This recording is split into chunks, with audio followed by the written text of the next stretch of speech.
প্রিয় উপস্থিতি, উলামা ও সুধী সম্মেলনের এই পর্যায়ে বিশেষ অতিথির বক্তব্য নিয়ে আসছেন ইসলামী আন্দোলন বাংলাদেশ সিলেট বিভাগীয় কেন্দ্রীয় সাংগঠনিক সম্পাদক হাফিজ মাওলানা অ্যাডভোকেট মাহমুদুল হাসান।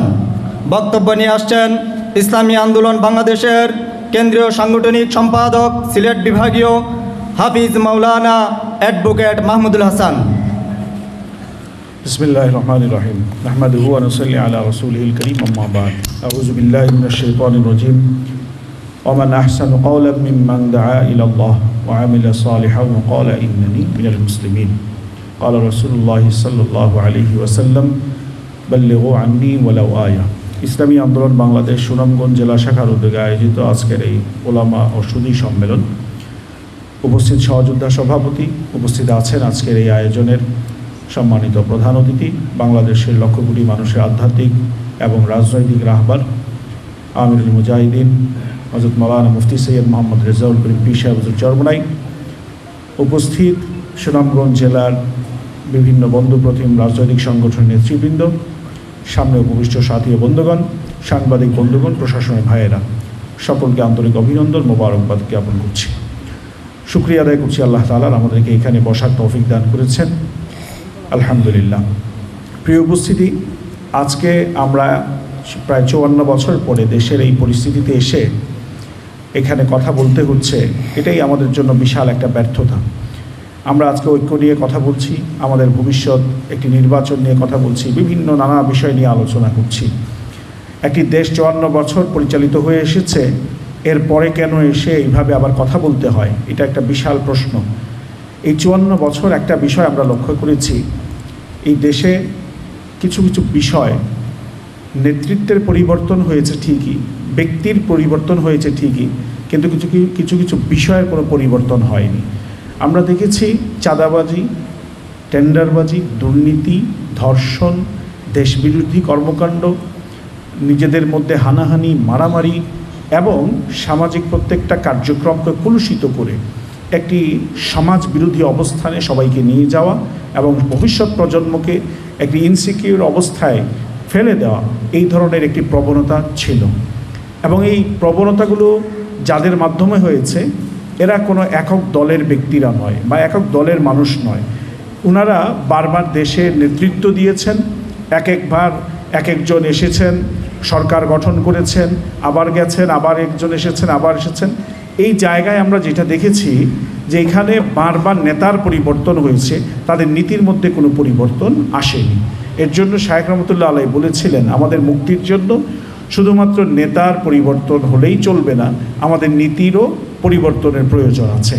বিশেষ করে বিগত এই ফ্যাসিজমের আওয়ামী শাসনামলের যে অবস্থাটা আমরা দেখেছি, প্রত্যেকটা জায়গায় একটা বাধা বিপত্তি, একটা আশঙ্কাজনক অবস্থায় আমাদেরকে ফেলে দেওয়া হয়েছিল।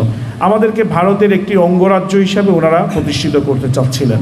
আমরা দুঃখের সাথে বলি, কেউ আসলে ভারতের অঙ্গরাজ্য বানাতে চান, কেউ আবার আসলে ওয়াশিংটনের আমাদের দালাল বানিয়ে দিতে চান, আবার কেউ আসলে কোনো না কোনো বা একটি বিশাল আকৃতির দেশের তাদের একটি তল্পিবাহক দেশ হিসাবে আমাদেরকে গঠন করতে চান। আমরা দেখি বারবার দুঃখের সাথে তাদের সংস্কৃতিগুলো আমাদের দেশের এই ইসলাম পন্থার মধ্যে এসে ঢুকিয়ে দেওয়ার ওনারা চেষ্টা করেন। আমরা বারবার দেখেছি আমাদের এই সমাজটাকে কলুষিত করার জন্য একেবারে সবাই মিলে কেমন জানি একটা ঐক্যবদ্ধভাবে আমাদের এই মুসলিম উম্মার তাহজিব তামাদ্দুন এগুলোকে ধ্বংস করে দেওয়ার জন্য ওনারা একের পর এক ঐক্যবদ্ধভাবে কার্যক্রম করেন। দিনের বেলা ওনারা ব্যানার নিয়ে, বিভিন্ন রাজনৈতিক দলের ব্যানার নিয়ে কাজ করেন, আবার দেখা যায় বিকেলবেলা, সন্ধ্যাবেলা, রাত্রিবেলা ওনারা আবার আমাদের এই তাহজিব তামাদ্দুন নষ্ট করার জন্য ঐক্যবদ্ধভাবে কোনো একজন রাষ্ট্রদূতের বাসায়, কোথাও কোনো একটি হাই কমিশনে ওনারা একত্রিত বসে চা খাচ্ছেন। এই যে আমাদেরকে ইসলাম এবং ইসলাম পন্থাকে এই বাংলাদেশ থেকে তুলে দেওয়া, যেই বাংলাদেশের মূল পরিচয়টাই হলো ইসলাম, আমরা যদি আজকে ইসলামকে ধারণ করতে না পারতাম, তাহলে হয়তোবা আমরা আজকে এই বাংলাদেশ নামক একটি ভূখণ্ড আমাদের সামনে আসতোই না। এই ইসলামটাই আমাদের জন্য একটি রক্ষা কবচ। আর এই ইসলামটাকে বাংলাদেশ থেকে তুলে দেওয়ার জন্য প্রত্যেক পক্ষে বিপক্ষের মানুষ কিছু আছেন যারা কিনা ঐক্যবদ্ধভাবে কাজ করেন। আমরা দেখেছি বিগত 17 বছর শেখ হাসিনার আমলে এই মাত্রাটা অত্যন্ত চমৎকারভাবে, মারাত্মকভাবে এরা এই মাত্রাটা অতিক্রম করে গিয়েছিল। তার এই মাত্রা অতিক্রমের পরে দেশের সচেতন নাগরিকবৃন্দ, ইসলাম পন্থার লোকজন, পীর সাহেব চরমোনাই, আমাদের ইসলাম পন্থার আমাদের ওলামায়ে কেরাম যারা আছেন, সবাই ঐক্যবদ্ধভাবে ছাত্র জনতার সাথে মিলে এই আওয়ামী ফেসিজমের একটি ইতি টেনেছিলেন। কেন টেনেছিলেন? আমরা বিগত 54 বছর যেই ধরনের ফেসিজম দেখেছি, আগামীতে সেটা আমরা দেখতে চাই না। আমরা নতুন একটি বাংলাদেশ গড়তে চাই, যেই বাংলাদেশ সাম্যের বাংলাদেশ হবে, যেই বাংলাদেশ সুবিচারের বাংলাদেশ হবে। এই বাংলাদেশ আমরা চাই। কথা উঠেছিল প্রথমেই সংস্কার হবে। আমরা এখন দেখি সংস্কারের তুলনায় নির্বাচন তসবি বেশি জপা হয়। কথা হয়েছিল বিচার হবে। যারা বিগত 17 বছর শুধু নয়, যারা এই দেশ বিরোধী কর্মকাণ্ড করেছেন, বিশেষ করে জুলাই আগস্টের গণ অভ্যুত্থানে যে 2000 মানুষকে তারা মেরেছে, যারা মেরেছে তাদের বিচার হবে। যারা পঙ্গুত্ব বরণ করেছে তাদের জন্য, যারা এই কাজগুলো করেছে তাদের বিচার হবে। কিন্তু এখন দেখি না, বিচার, সংস্কার প্রত্যেকটি বিষয় দূরে ফেলে নির্বাচন দিয়ে কিভাবে আবারও ক্ষমতায় বসা যায়, সেই চক্রান্ত, সেই পরিকল্পনা, সেই আওয়াজ তোলা হচ্ছে। আমরা এটা আশঙ্কা করছি, যদি আজকে শেখ হাসিনার বিচার না হয়, যদি আজকে বাংলাদেশের 54 বছরে যে বন্দোবস্তগুলো ছিল সেগুলো যদি মৌলিকভাবে পরিবর্তন করা সম্ভব না হয়, তাহলে শেখ হাসিনা 17 বছর 16 বছরে যেই পরিমাণে ফেসিজমের চর্চা করে গেছেন, আগামীর বাংলাদেশে যারা নেতৃত্বে আসবেন তারা তাদের চাইতে কয়েকশো গুণ বেশি বড় ফেসিজমে পরিণত হবেন। এটা আমাদের আশঙ্কা। আজকে আমরা সংস্কার চাচ্ছি, মৌলিকভাবে আমরা যেই সংস্কার চাই, আমরা এই কথাগুলো আমরা বলেছি। আমরা দুর্নীতি দমন কমিশন, নির্বাচন কমিশন, সাংবাদিকতা, শিক্ষা ব্যবস্থা, যেই কথাগুলো আমরা সংস্কার চাচ্ছি, এই প্রত্যেকটা জায়গা তো বিগত 54 বছরে ব্যর্থ হয়েছেন। যেই ইস্যু নিয়ে, যেই নীতিমালা নিয়ে আপনারা পরিচালনা করেছেন, এগুলো দিয়ে আপনারা ব্যর্থ হয়েছেন। ব্যর্থতার কারণে জুলাই আগস্ট গণ অভ্যুত্থান তৈরি হয়েছে। ব্যর্থতার কারণেই আজকে আমরা এখানে দাঁড়িয়ে ঐক্যের কথা বলছি। আসেন, আপনারা যেই বিষয়গুলো নিয়ে ব্যর্থ হয়েছেন, ওই বিষয়গুলোকে একেবারে ধরে বসে না থেকে নতুন একটা বিষয়কে আমরা চর্চা করে দেখি নতুন একটা বাংলাদেশ আমরা করতে পারি কিনা। আমরা বিচার চাচ্ছি। এই বিচার চাওয়া কি আমাদের অন্যায়?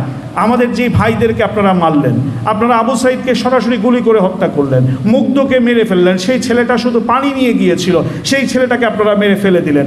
সুনামগঞ্জ, সিলেট বিভাগ, সারা দেশের আনাচে কানাচে মানুষ আপনারা মেরেছেন। আমাদের নেতাকর্মীদেরকে মেরেছেন, ও সব বন্ধুপ্রতিম রাজনৈতিক নেতৃবৃন্দ বলে গেছেন, তাদের নেতৃবৃন্দকে মেরেছেন, মানুষকে ফাঁসি দিয়েছেন। আপনারা অনেকগুলো কাজ করেছেন। আপনারা আজকে এদের বিচার করতে আপনাদের সমস্যাটা কোথায়? আমরা দেখেছি আওয়ামী লীগকে যখন নিষিদ্ধ করার কথা উঠেছিল, পীর সাহেব চরমোনাই, দল ইসলামী আন্দোলন বাংলাদেশ, আমাদের নেতৃবৃন্দ যখন গিয়ে শাহবাগে সেই আন্দোলনের শরিক হয়েছিলেন, তখনও অনেককে আমরা চুপ থাকতে দেখেছি। তখনও এই আওয়ামী লীগ নিষিদ্ধের বিরুদ্ধে অনেককে অবস্থান নিতে দেখেছি। আমরা মনে করি আপনারা বিগত 54 বছরে চুরি করার, দুর্নীতি করার, লুটতরাজ করার যে একটা মহরম ছিল আপনাদের মধ্যে, এখনও আপনারা সেটা ভুলতে পারেন নাই। আগামী দিনে এটাকে ভুলতে হবে।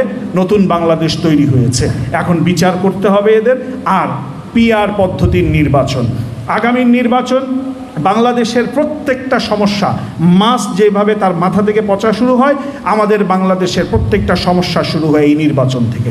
নির্বাচন আসার সময় থেকে নিয়ে একটা এমন পরিবেশ তৈরি হয়, একেবারে এলাকা ভিত্তিক সমাজের প্রত্যেকটা জায়গায় পেশি শক্তির ব্যবহার, কালো টাকার ছড়াছড়ি, টেন্ডারবাজির ভবিষ্যৎ নিয়ে পুঁজি জমানো, এই সব বিষয় নিয়ে এক ব্যক্তিকে এমনভাবে নিয়ে আসা হয় যে এরা এই এলাকাগুলোকে একেবারে গ্রাস করে ফেলে। এই জায়গাটা থেকে আমাদের বের হয়ে আসতে হবে। আমরা যদি এই জায়গাটায় সংস্কার করতে পারি, তাহলে আমরা সুন্দর বাংলাদেশ গড়ার স্বপ্ন দেখতে পারি। পিআর নিয়ে অনেকে বলেন আমাদের হয়তোবা স্ট্যাবিলিটির মধ্যে বেশ কম থাকতে পারে, সমস্যা আসতে পারে। আপনারা তো স্টেবল গভর্নমেন্ট ছিলেন 54 বছর, আপনারা বারবারই তো নির্বাচিত হয়ে এসেছেন, সংবিধান পরিবর্তন করেছেন, যেমনি ইচ্ছা তেমনি কাজ করেছেন। কি করেছেন? স্টেবল কোনো গভর্নমেন্ট থেকে আমাদের দেশকে দুর্নীতিবাদ ছাড়া, চোর ছাড়া কি উপহার দিয়েছেন? আপনারা দিতে পারেন নাই তো ভালো কিছু। তাহলে আসেন এবার আমরা দেখি সবাই মিলে পিআর পদ্ধতির মাধ্যমে নির্বাচন করি। বিশ্বের 91টা দেশে পিআর পদ্ধতির নির্বাচন আছে। সেখানে মানুষ তার নিজের 1% ভোটও যদি দেয়, একটা লোকও যদি ভোট দেয়, সেই ভোটটাও সংসদে গিয়ে কথা বলার সুযোগ থাকছে। এই মানুষের ভোটের অধিকার আদায়ের জন্য আমরা কাজ করছি। এই পিআর পদ্ধতির নির্বাচনের মাধ্যমে আমরা আগামী জাতীয় সংসদ নির্বাচন চাই।